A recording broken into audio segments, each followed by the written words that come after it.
தூங்க போறதுக்கு முன்னாடி நான் அவரை கிஸ் பண்ணோம், அவர் என்ன கிஸ் பண்ணுவார். ஒரு ஸ்டேஜ்க்கு அப்புறமா அவர் அதை பண்ண மாட்டார். ரொம்பவே ஹர்ட் ஆகும். பொண்ணுக்கு ஒரு முத்தம் கொடுக்கலாமா? ஐயோ, கொடுக்க மாட்டாரு.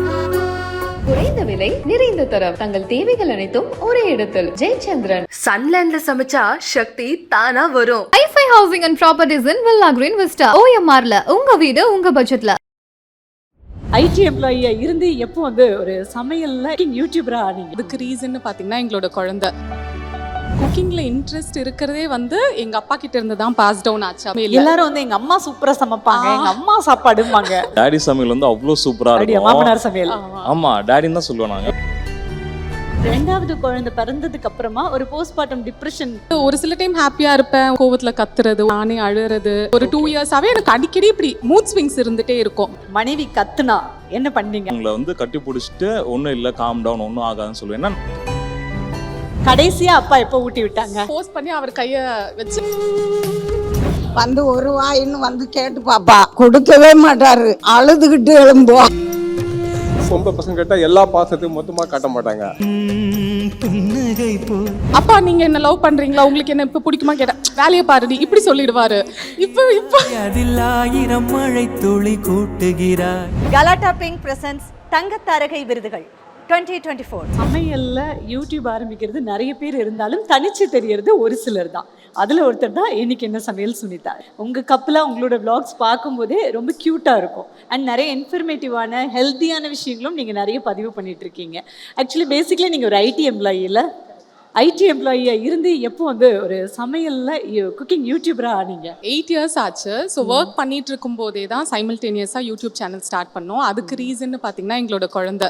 ஸோ எங்களோட டாட்டர் பிறந்து 6 months ஆச்சு. நான் ரொம்ப மிஸ் பண்ணேன் ஒர்க் போயிட்டு இருக்கும்போது. அண்ட் அவளையும் எங்கள் அம்மா அந்த அந்த லைக் அவங்களுக்கு டைம் கிடைக்கும் போதெல்லாம் பார்த்துக்கிட்டாங்க. ஸோ அவங்களுக்கும் டிஃபிகல்ட்டிஸ் இருந்துச்சு. அவங்களால எவ்வளோ முடியுமோ அவங்க பார்த்துக்கிட்டாங்க. அவங்களுக்குமே நம்ம கஷ்டம் கொடுக்குறோம். அப்பா அம்மா தனியாக இருந்தாங்க. நாகர்கோவில் இல்லையா? ஆமா, தூத்துக்குடி. பட் அந்த டைம்ல ஒர்க் போய் ஆகணுங்கிற ஒரு கட்டாயம். ஏன்னா 2 பேருமே ஏர்ன் பண்ணாதான் ஃபேமிலியை ரன் பண்ண முடியும். ஆனா அப்பா அம்மாக்கும் கஷ்டம் கொடுக்குறோம். அவங்களும் தனித்தனியா இருந்து என் குழந்தைய பார்த்துக்கிட்டாங்க. ஸோ எனக்கும் அவளோட இருக்கணும் அப்படின்னு தோணும்போது ஓகே நம்ம அப்பதான் யூடியூப்னா என்ன அப்படின்னு நானே வீடியோஸ் பார்க்க ஆரம்பிச்சேன். ஓகே அது ஒரு ஏர்னிங் பிளாட்ஃபார்ம்னு தெரிஞ்சுது. ஓகே நமக்கு பிடிச்ச சமையலை ஏன் வீடியோஸா போடக்கூடாது, அதில் ஏர்ன் பண்ணுவோம், இவ்வளோ ரீச் ஆகும் அப்படிலாம் தெரியல. பட் ஒரு ஆசையில் ஸ்டார்ட் பண்ணோம். அதுக்கான வேலைகள் சைமல்டேனியஸாக ரெண்டுமே போயிட்டே இருந்துச்சு. ஒரு 2 இயர்ஸ் அப்புறம் தான் அந்த ஐடி ஜாபை ரிசைன் பண்ணேன். அதுக்கப்புறம் என்னென்ன வகையிலலாம் சுனிதாக்கு சப்போர்ட்டிவாக இருப்பீங்க? இனிஷியல் ஸ்டேஜஸ்லேருந்தே அவள் என்ன பண்ணாலும் எனக்கு அது நான் அவளை ஒரு இதாகவே பார்ப்பேன். எப்படி சொல்லுது, ரொம்ப ரசித்து பார்ப்பேன். அவள் பண்ணுறது எல்லாமே அந்தளவுக்கு ரொம்ப டெடிக்கேஷனோட பண்ணுவாள். ஸோ அப்போ யூடியூப் சேனல் ஸ்டார்ட் பண்ணலான்னு சொல்லும்போது எனக்குமே சரி ஓகே அப்படின்ட்டு, ஆனால் ஓகேன்னு தோணுச்சு. ஓகே நம்ம பண்ணலாம் அப்படின்ட்டு சொல்லிட்டேன். பட் எனக்கும் ஒன்றும் தெரியாது. ஸோ அதுக்கு ஃபர்ஸ்ட் திங் என்ன பண்ணணும், நம்மக்கிட்ட ஒரு மொபைல் இருக்குது, யூடியூப்பில் என்னென்ன ஒரு சேனல் ஸ்டார்ட் பண்ணால் என்னென்னலாம் பண்ணணும் அப்படின்னு வீடியோஸ்லாம் பார்த்து ஃபர்ஸ்ட் திங் கேமரா வாங்கணுன்றதே அப்போ தான் எனக்கு தெரியும். ஸோ ஒரு கேமரானா அதுக்கு என்னென்ன ஃபீச்சர்ஸ்லாம் பார்க்கணுன்றதுக்குலாம் ஒவ்வொன்றா பார்த்து அப்புறம் கேமரா வாங்கணும், மைக் வாங்கணும். ஸோ கொஞ்சம் கொஞ்சமாக ஸ்டெப் பை ஸ்டெப் எல்லாம் பார்த்துட்டு அப்புறம் கேமரா எப்படி யூஸ் பண்ணணும் தெரியாது. ஸோ ஒன்றும் அது யூடியூப்பில் தான் எல்லாமே நமக்கு இன்ஃபர்மேஷன் அதில் இருக்குல்ல. ஸோ அவங்களுக்கு நீங்கள் பயங்கரமான சப்போர்ட்டிவாக தான் இருந்திருக்கீங்க. ரொம்ப அவங்க இல்லைன்னா இல்லை. ரெண்டாவது குழந்தை பிறந்ததுக்கு அப்புறமா ஒரு போஸ்ட்மார்ட்டம் டிப்ரெஷன் போட விஷயங்கள் எல்லாமே பதிவு பண்ணியிருந்தீங்க. ஸோ என்ன கோ த்ரூ பண்ணீங்க, எப்படி ஹேண்டில் பண்ணீங்க? ஆக்சுவலி அது டிப்ரெஷன் அந்த அளவு அது டிப்ரெஷன் தானான்னு கூட எனக்கு சொல்ல தெரியல. ஆனால் நிறைய ஸ்லீப்லெஸ் நைட்ஸ். அப்புறம் அவன் ரொம்ப அம்மா செல்லங்கிற மாதிரியே வளர்ந்தான். அதெல்லாம் ஒரு சில டைம் ஹாப்பினஸ் கொடுத்தாலும் நம்ம வீடியோஸ் பார்க்கணும், பெரிய குழந்தைய பார்த்துக்கணும், அவளும் இருந்தா ஸ்கூலுக்கு அனுப்பணும். ஸோ இதை நிறைய வேலை சேரும்போது அந்த ப்ரெஷர் மேபி என்னால் ஹேண்டில் பண்ண முடியலன்னு நினைக்கிறேன். ஸோ அது எல்லாமே சேர்ந்து ஒரு சில டைம் ஹாப்பியாக இருப்பேன், ஒரு சில டைம் நானே கோவத்தில் கத்துறது, ஒரு சில டைம் நானே அழுறது, ஒரு சில டைம் வேற மாதிரி தோன்றது, இப்படியெல்லாம் தோணிட்டு இருந்துச்சு. ஒரு 2 இயர்ஸாவே எனக்கு அடிக்கடி இப்படி மூட் ஸ்விங்ஸ் இருந்துட்டே இருக்கும். ஓகே இது இந்த டைம்ல இது இந்த ஃபேஸ்ல காமனா இருக்கிற விஷயம் அப்படின்னு இவங்க ரொம்ப சப்போர்ட் பண்ணுவாங்க. ஒன்றும் இல்லை, you can come out of it அப்படின்னு சொல்லுவாங்க. குழந்தை பிறந்ததுக்கு அப்புறம் மனைவி கத்துனா என்ன பண்ணீங்க? போஸ்ட்மார்ட்டம் டிப்ரெஷன் அதை எப்படி ஹேண்டில் பண்ணணும், ஹஸ்பண்ட்லாம் எப்படி சப்போர்ட்டிவாக இருக்கணும் ஒய்ஃபுக்கு அப்படிங்கிறது இப்போ தான் பேசிகிட்டு இருக்கோம்.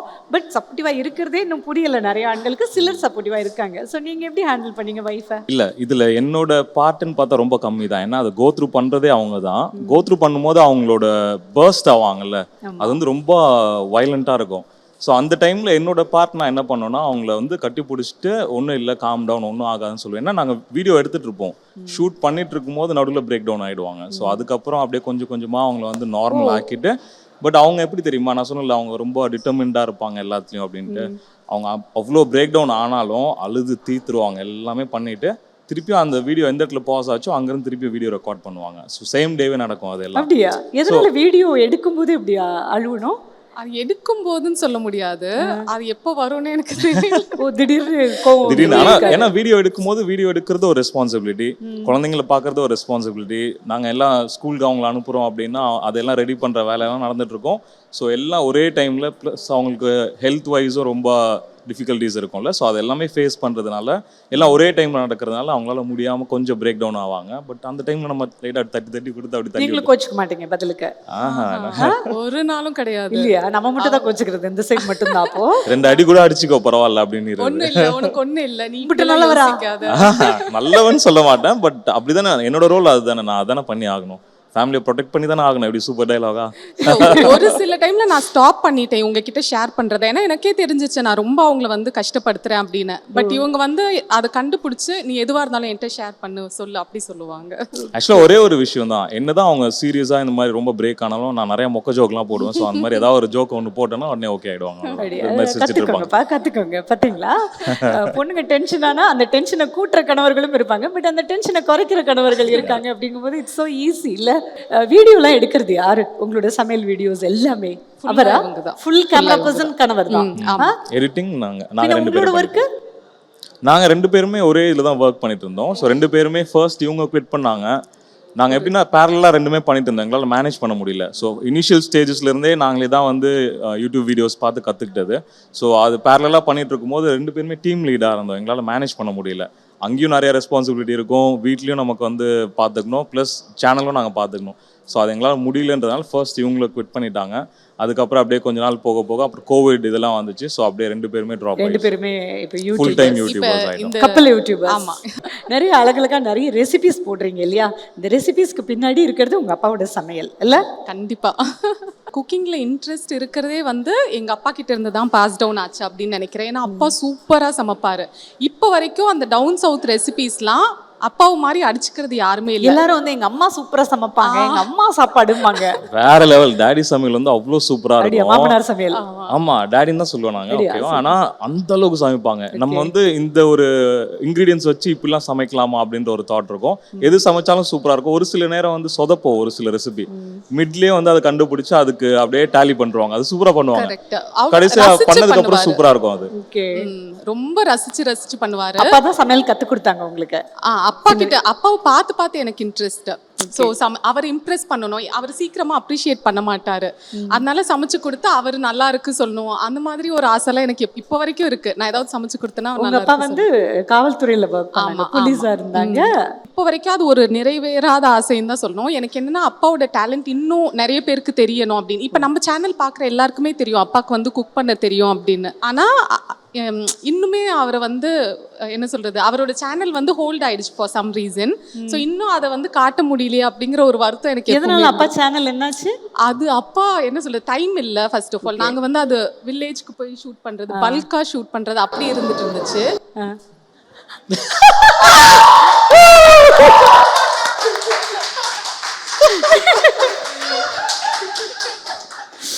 சோ அப்பா வருவாங்க அப்படிங்கிறது சுனிதாக்கு தெரியாது இல்ல? போயிடுச்சு, அவ்வளவுதான், அவுட். அப்படியா? என்னாச்சு?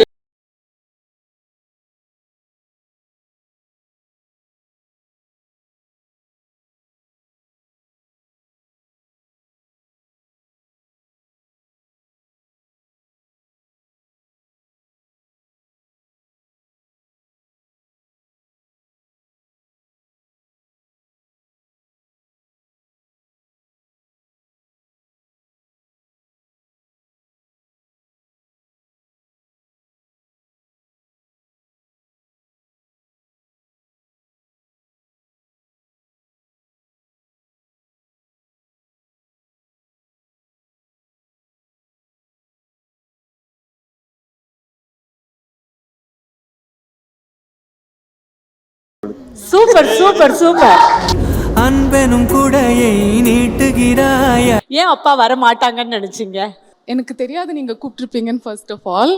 கூப்பிட்டாலும் தெரியல இதுக்கெலாம் வருவாரா அப்படின்னு எனக்கு தெரியல. எனக்கு ஆக்சுவலி ஒரு ஆசை எப்பவுமே இருந்துட்டு இருந்துச்சு. மாஸ்டர் ஷெஃப்ல வந்து நான் டாப் 7 போனேன். பட் எனக்கு வந்து ஒருவேளை ஃபைனலிஸ்ட் வரைக்கும் போயிருந்தா ஃபேமிலி ரவுண்ட் வந்திருக்கும். எனக்கு எங்கள் அப்பாவை கூப்பிட்டு போயிருந்துருக்கலாம், வீட்டில் எல்லாரையும் கூப்பிட்டு போயிருந்துருக்கலாம். அது வந்து நடக்கலையேன்னு இப்போ வரைக்கும் எனக்கு அந்த ஒரு ஃபீல் இருந்துகிட்டே இருந்திருக்கு.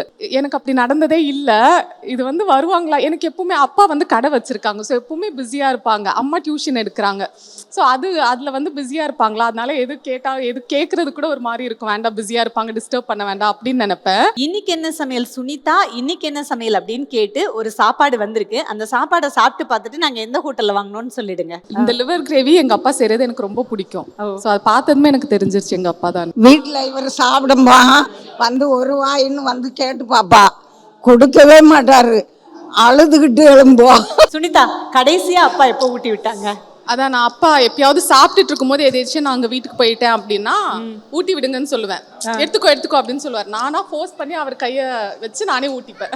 அப்ப ஏன்பா நீங்க ஊட்டி விடல பொண்ணுக்கு? எப்பவும் ஊட்டி விட்டுருக்கிறேன். அதாவது பொம்பளை அப்பா வந்து பொம்பளை பசங்க கேட்டா எல்லா பாசத்தையும் மொத்தமா காட்ட மாட்டாங்க, கொஞ்சம் கொஞ்சம் மட்டும் தான் காட்டுவாங்க. மொத்தமா காமிச்சு அப்புறம் காட்டுறதுக்கு என்ன இருக்கு? அதாவது நம்ம ஊர்ல எல்லாம் அப்பாவெல்லாம் எப்படி வளர்த்து வச்சிருக்காங்கன்னா, பொண்ணு வந்து பெருசா வளர்ந்துருச்சுன்னா பொண்ணை தொடக்கூடாது, தள்ளி வச்சு பார்த்து வளர்த்துக்கணும் அப்படின்னு சொல்லி வச்சிருக்காங்க. அதான் இல்லப்பா? ஆமா, நான் சாப்பிட்டு இருக்கிறது என் பங்கு வந்து எடுத்தாச்சு, நான் எப்படி நான் ஊட்டி விடுவேன்.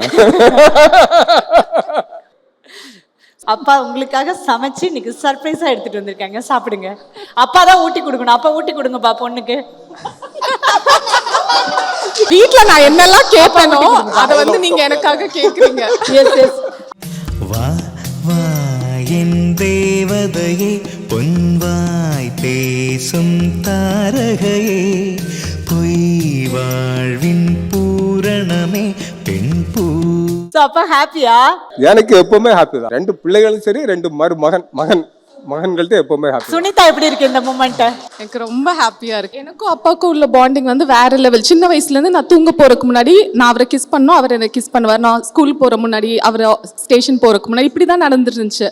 ஒரு ஸ்டேஜ்க்கு அப்புறமா அவர் அதை பண்ண மாட்டாரு. நான் அதை ரொம்ப மிஸ் பண்ணுவேன். நான் போய் கொடுத்தாலும் அப்படி சொல்லுவாங்க. பொண்ணு வளர்ந்துட்டா, பெருசாயிட்டா. மேபி இப்போ எனக்கு நல்லாவே தெரியும் அப்பாக்கு என்ன ரொம்ப பிடிக்கும், எனக்கு அவரை ரொம்ப பிடிக்கும். இப்போ வரைக்கும் அப்படிதான்.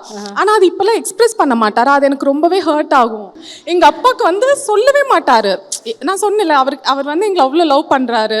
இப்பெல்லாம் வந்து கிஸ் கூட பண்ண மாட்டாங்க. அப்பா நீங்க என்ன லவ் பண்றீங்களா, உங்களுக்கு என்ன இப்ப பிடிக்குமா கேட்டா வேலையை பாருடி இப்படி சொல்லிடுவாரு. இப்போ நீங்க ஒரு பொண்ணுக்கு ஒரு முத்தம் கொடுக்கலாமா? ஐயோ, கொடுக்க மாட்டாரு.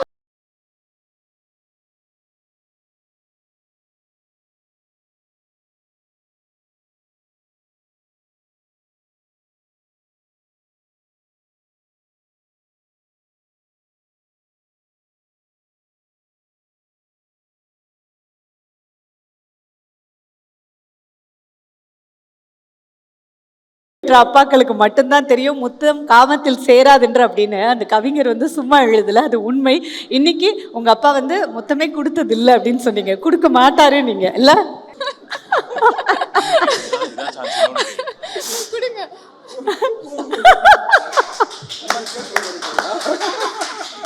ஆனா பொண்ணுங்கெல்லாம் அப்பா சொல்லலாம்ல, அப்படிதானம்மா? ஆமா, கோவம் வருதாம்மா? 10 மாசம் சுமந்து பெத்த நான் இங்க இருக்கிறேன், ஒரே டேடி கூட ஓவர் பாசம் அப்படியே பயங்கரமா. புரிஞ்சுப்பீங்கம்மா?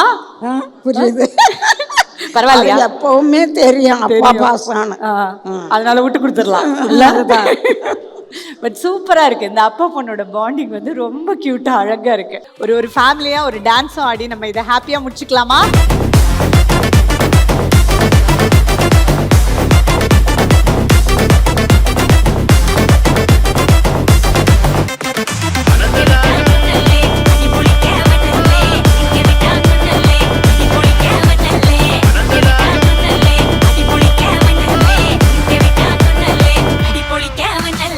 குறைந்த விலை நிறைந்த தரம் தங்கள் தேவைகள் அனைத்தும் ஒரே இடத்தில். ஜெயச்சந்திரன். சன்லேண்ட்ல சமைச்சா சக்தி தானா வரும். ஐஃபை housing and properties in villa green vista, OMRல உங்க வீடு உங்க பட்ஜெட்ல.